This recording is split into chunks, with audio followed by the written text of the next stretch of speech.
अस्सलाम वालेकुम दोस्तों, कोई 20 बरस पुरानी बात है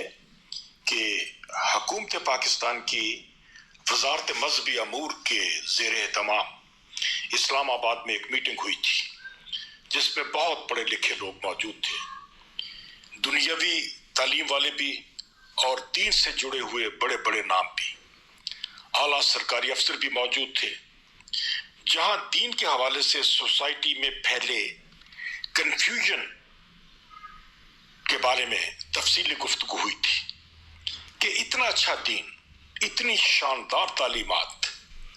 मगर असर कुछ नहीं हो रहा और नतीजा सिफर। दोस्तों, इस इज्तिमा में मुल्क भर की बाद मसाजिद में जुमा की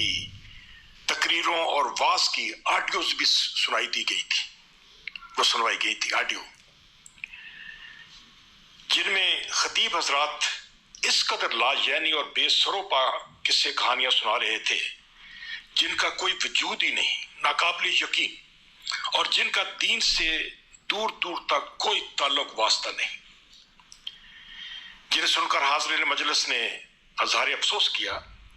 और सबकी मुतफिका राय ये थी कि ये तो मजहब के नाम पर जहालत फैलाई जा रही है। मसलन एक मौलवी साहब की तकरीर जिसमें उन्होंने कहानी बयान की कि टीवी देखने की शौकीन एक लड़की को टीवी चिमट गया जिससे वो मर गई, और मरने के बाद भी जब टीवी उससे अलग ना किया जा सका तो सब उसके अजीजों, दोस्तों और बरादरी ने मशवरा करके फैसला किया कि उसे टीवी समेत ही दफन कर दिया जाए, और वाकई उसे टीवी समेत दफन कर दिया गया। इस किस्म की बेसरोपा कहानी है। चुनांचे तजवीज आई इस मीटिंग के अंदर कि मसला के दो हाल हैं कि जुमा का खुतबा सिर्फ अरबी जुबान में हो या फिर साल के 52 जुमों के लिए मियारी और सिका खुतबा तैयार किए जाए और तमाम मसाजिद में उन्हें ही पेश किया जाए। मगर दोस्तों,